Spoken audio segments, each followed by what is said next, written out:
face à la situation, quand tu t'es vu, en face du problème, parce que le problème, tu le sentais, mais tu le laissais un peu de côté. Une fois que tu pouvais plus faire l'autruche, parce que tu l'as bien fait pendant longtemps, pourtant tu es bien placé pour aller faire de la prévention. Une fois que les choses étaient là, comment tu as fait face? Comment tu as accueilli les choses?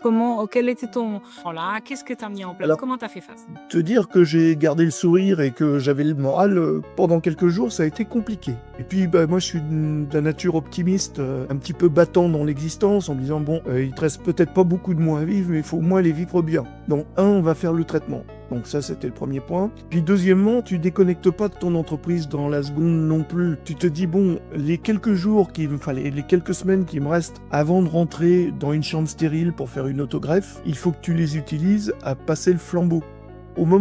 Entre le moment où je me suis diagnostiqué la maladie et le moment où je suis rentré dans ma chambre stérile, il s'est passé 2 mois et demi. Ces 2 mois et demi-là, je les ai pleinement utilisés pour former mon successeur, qui était quelqu'un de l'entreprise, qui connaissait parfaitement, mais qui n'avait pas toutes les relations avec les fournisseurs et ainsi de suite. Donc, j'ai utilisé ces 2 mois et demi-là pour bien compacter et qu'il soit bien à l'aise demain pour reprendre le flambeau. Ça, c'était un point extrêmement important pour moi. Enfin voilà, qu'il ait tous les éléments, j'ai ouvert tous les tiroirs, tous les placards, et ainsi de suite, avec toutes les petites notices qui allaient bien, pour qu'il soit très à l'aise et qu'il n'ait pas vraiment besoin de moi, quoi. D'ailleurs, c'est comme ça que ça s'est passé, j'en ai pas entendu causer après, quoi.